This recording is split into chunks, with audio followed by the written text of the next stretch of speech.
মেয়েটাকে ছেড়ে দে বাবা, আর খেতে পারছে না তো। ও যদি ঠিকমতো খেত তাহলে আমার এভাবে বসে থেকেও ওকে খাওয়াতে হতো না। আবির গম্ভীর কণ্ঠে বলল। কেউ আর কোনো কথা বলল না। মেঘ চুপচাপ খাওয়া শেষ করলো। মেঘের খাওয়া শেষ হওয়া মাত্রই আবির উঠে বের হয়ে গেল বাড়ি থেকে। মেঘ নিষ্পলক তাকিয়ে রইল কিছুক্ষণ দরজার দিকে, তারপর উঠে নিজের রুমে চলে গেল। একটু রেস্ট নিয়ে পড়তে বসলো। রাত 12টার উপরে বাজে। মেঘ পড়ছে কিন্তু আবির এখনো আসছে না। চিন্তা লাগছে মেঘের। বারবার উঠে বারান্দায় যাচ্ছে মেঘ। তানভীর ইদানিং খাওয়া দাওয়া বাদ দিয়ে কাজ করছে। মনোনয়নের ফলাফল ঘোষণা করবে আগামীকাল। কারো চোখে ঘুম নেই। দল থেকে মনোনয়ন পেয়ে গেল আলহামদুলিল্লাহ। তারপর প্রচারণা চালাতে হবে। তারা কোনোভাবেই আজ রাতে তানভীরকে ছাড়ছিল না। গোপনে মিটিং চলছে এমপির বাড়িতে। রাজনৈতিক মিটিং মিছিল থেকে ভাইকে আনতে বাধ্য হয়ে আবিরকে যেতে হলো। এমপির বাড়ির হলরুমে মিটিং চলছিল। আবির এমপির বাড়ির সামনে বাইক থামিয়ে হলরুমের দিকে যেতে নিলে পথ আটকে দাঁড়ায় এমপির মেয়ে। আবির চোখ গোল গোল করে তাকালো মেয়ের দিকে। রাশভারী কণ্ঠে বলল। পথ আটকে দাঁড়িয়েছেন কেন? মেয়ে হাসি মুখে উত্তর দিল। আপনাকে আমার অনেক ভালো লাগে ভাইয়া, প্লিজ আপনার নাম্বারটা দিবেন। আবির কণ্ঠ দ্বিগুণ ভারী করে বলল।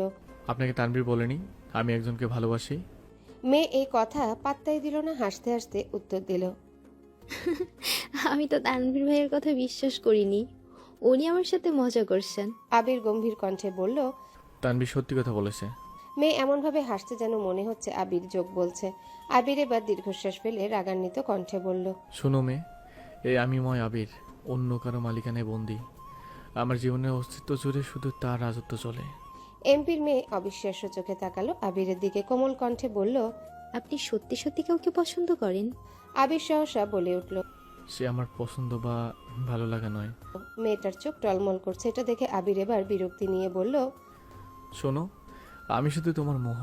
দুদিন পর সব মোহ কেটে যাবে। আর যে সত্যি সত্যি তোমার জন্য আসবে সে তোমাকে কখনো অজুহাত দেবে না। তার কাছে তোমার প্রায়োরিটি থাকবে সবার প্রথমে। যেমন আমার কাছে সর্বোচ্চ প্রায়োরিটি আমার প্রেয়সী। আশা করি তুমি আমার কথাগুলো বুঝতে পেরেছো। তাই ভবিষ্যতে এমন কোনো কাজ করবে না বা এমন কোনো কথা বলবো না যে কারণে তোমার এই পাগলামিগুলো নিয়ে আমার সিরিয়াস হতে হয়। ভালো থেকো। গম্ভীর কণ্ঠে কথাগুলো বলেই হলরুমের দিকে পা বাড়ায় আবির। পেছন থেকে এমপির মেয়ে ডেকে উঠল।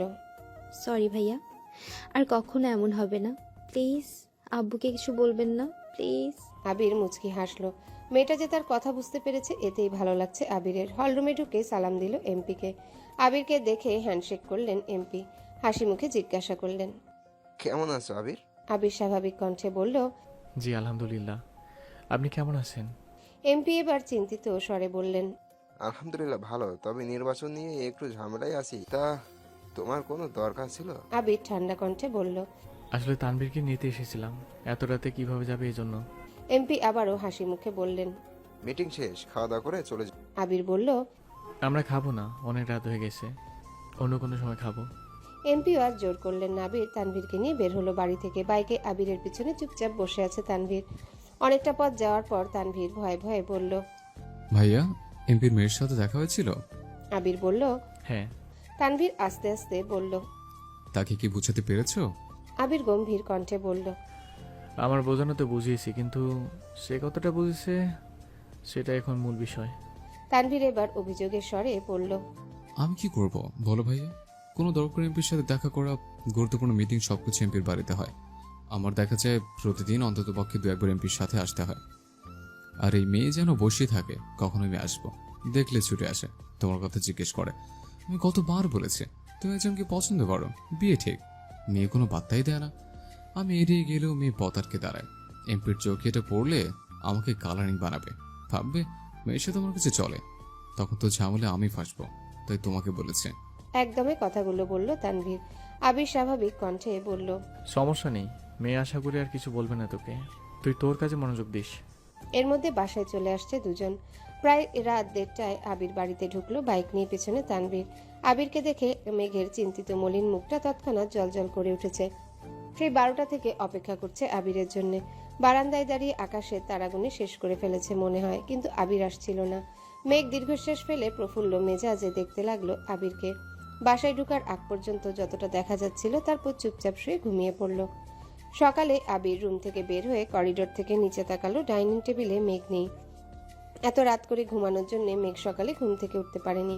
আবির মেঘের দরজায় টোকা দিল। দুবার শব্দ হতে ঘুমের মধ্যে টলতে টলতে এসে দরজা খুলে দিল মেঘ। হাত দিয়ে চোখ কসলাতে কসলাতে তাকালো। সহসা অক্ষির যুগল বিপুল হলো মেঘের। আবির বিমোহিত লোচনে চেয়ে আছে অষ্টাদশীর মুখের পানে। সদ্য ফুটে ওঠা পদ্ম ফুলের ন্যায় সুন্দর লাগছে মেঘকে। খুব করে চাইছে দৃষ্টিতে সরাতে, কিন্তু পারছে না। আবিরকে দেখে মেঘের বুকের ভেতর সেই টিপটিপ আওয়াজ স্পষ্ট বোঝা যাচ্ছে। মেঘ মুখ ফসকে ডেকে উঠল। আবির ভাই। তৎক্ষণাৎ ঘোর কাটলো। আবিরের কিছুটা নড়ে চড়ে উঠল। আবির ঠান্ডা কণ্ঠে শুধালো। এত রাতে বেলকনিতে দাঁড়িয়েছিলি কেন? আবিরের প্রশ্ন শুনে আতকে উঠে মেঘ। আকস্মিক চিরচেনা গতরের কাঁপাকাঁপি তীব্র হয়ে ওঠে। বুকের ভেতর হাঁসফাঁস শুরু হয়েছে। হৃদস্পন্দন অনেক বেশি জোরালো হলো। চিবুক নামিয়ে চাপা কণ্ঠে বলল, রাতে ঘুম ভেঙে গেছিল। আবির ভ্রু কুচকে তাকালো। সহসা গম্ভীর কণ্ঠে বলে উঠল, ঘুম ভেঙে গেছিল নাকি ঘুমাইতে যাসনি? সত্যি করে বল।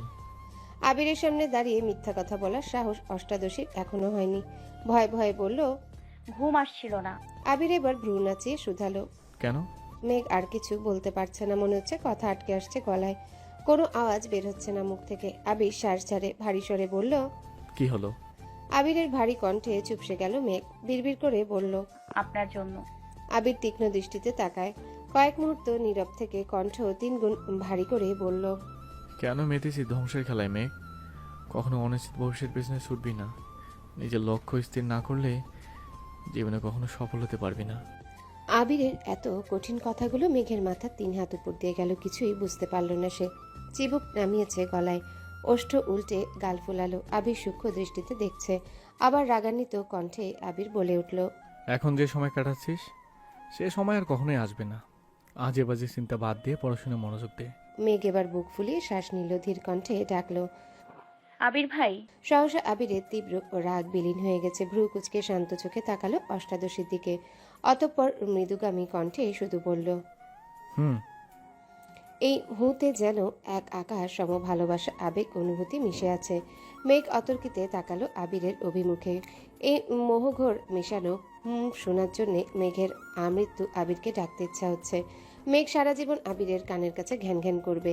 আবির প্রত্যুত্তরে শুধু হুম। বললেই হবে। এসব ভেবে অষ্টাদশীর ঠোঁটের কোণে হাসি ফুটে উঠেছে।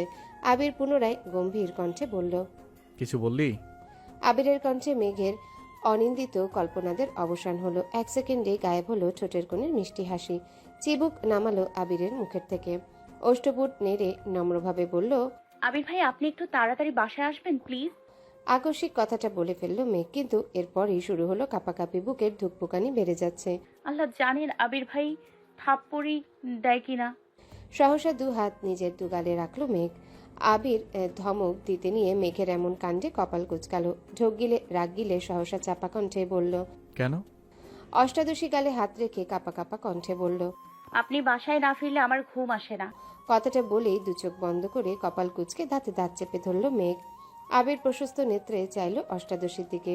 মেঘের হালচাল দেখে ঠোঁটের কোণে হাসি ফুটে ওঠে। কিন্তু অষ্টাদশীর চোখ বন্ধ থাকায় শব্দহীন সেই হাসি দেখতে পেল না। আবির নিগুড় দৃষ্টিতে তাকিয়ে আছে অষ্টাদশীর দিকে। যেন এই দৃষ্টি সহজে কাটানো সম্ভব না। কয়েক মুহূর্ত চলল এভাবে। কিছুক্ষণ পর আবিরের ফোনে কল আসায় মনোযোগ নষ্ট হলো। পকেট থেকে ফোন বের করলো। অফিসের কল। তৎক্ষণাৎ রিসিভ করলো। 30 সেকেন্ড হবে হয়তো। কথা বলে রেখে দিল। এতক্ষণে মেঘ অনেকটাই স্বাভাবিক হয়ে গেছে, কিন্তু গাল থেকে হাত নামায়নি এখনো। আবির কল কেটে পুনরায় শক্ত কণ্ঠে বলল, আমার তাড়াতাড়ি অফিসে যেতে হবে। আমার খাওয়া শেষ হওয়ার আগে তোকে যেন খাবার টেবিলে দেখি। এই বলে করিডোরের দিকে পা বাড়ালো আবির। মেঘ পিছন থেকে কোমল কণ্ঠে আবারও ডেকে উঠল। আবির ভাই। আবির সহসা উত্তর দিল, হুম। এই হুম। টা ছোট্ট মেঘের বুকে বারবার যেন ধাক্কা লাগছে। কোমল কণ্ঠে বলল, বললেন না তো তাড়াতাড়ি আসবেন কিনা। আবির ঘাড় ঘুরিয়ে তাকালো। মেঘ সঙ্গে সঙ্গে মাথা নিচু করে ফেলল।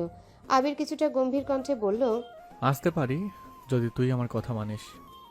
আর কিছু না বলে দ্রুত পায়ে নেমে গেল নিচে।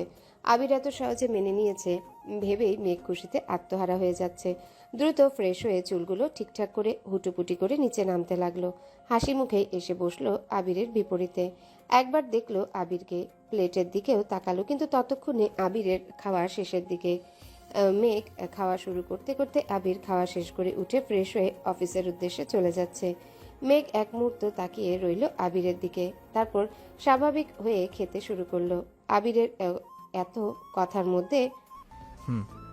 টাই যেন বারবার কানে বাজছে মেঘের, সবগুলো কথাই মনে পড়ছে। খাওয়া শেষ করে রুমে গিয়ে শুয়ে শুয়ে আবিরের কথা ভাবছে। মেঘ মনে মনে নিজেকে প্রশ্ন করছে, সেই প্রশ্নের উত্তর নিজেই দিচ্ছে। সবশেষে সব প্রশ্নের একটাই উত্তর পেল। আবির ভাই চান আমি ভালোভাবে পড়াশোনা করি, তার মানে এতেই আবির ভাই খুশি হবেন। আজ থেকে আমি সিরিয়াসলি পড়াশোনা করব, তারপর দেখবো আবির ভাই আমার সাথে ভালোভাবে কথা বলে কিনা। কিছুক্ষণ শুয়ে থেকে সব ভেবে সহসা উঠে পড়তে বসলো। মেঘ সবসময় জোরে পড়ে, মেঘ পড়লে করিডোর থেকে শোনা যায়, পাশাপাশি তানভীর বা আবিরের রুম থেকেও মোটামুটি শোনা যায়।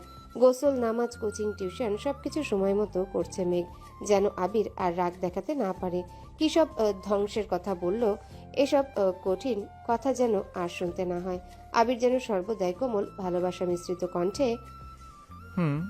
বলে, আর কিছুই বলতে হবে না। এদিকে মনোনয়নের ফলাফল ঘোষণা করা হয়েছে। তানভীরদের এমপি দলীয় প্রতীকে মনোনীত হয়েছে। পার্টি অফিস থেকে শুরু করে এমপির বাড়ি পর্যন্ত হইচই শুরু হয়েছে। নিষেধাজ্ঞা অমান্য করে সব গণহারে মিছিল দিচ্ছে। প্রথমবারের মতো মনোনীত হয়েছেন এমপি। তানভীর সহ সভাপতি, সাধারণ সম্পাদক, সাধারণ সদস্যরা মিষ্টি খাওয়াচ্ছেন সবাইকে। এক পর্যায়ে এমপির বাড়িতে গেল তানভীর সহ আরও 2-4 জন। এমপির মেয়ে হাসি মুখে তানভীরের সামনে এসে দাঁড়ালো। বাবা মনোনয়ন পেয়েছে, এতে মেয়ের খুশি সীমা নেই, কিন্তু তানভীর মেয়েকে দেখে কিছুটা ঘাবড়ে গেছে। আবির গত রাতে বুঝিয়ে গেল, তারপর এই যদি মেয়ে পাগলামি করে আর সেটা এমপির নজরে পড়লে তানভীর শেষ। তানভীর কিছুটা ভীতু গলায় বলল,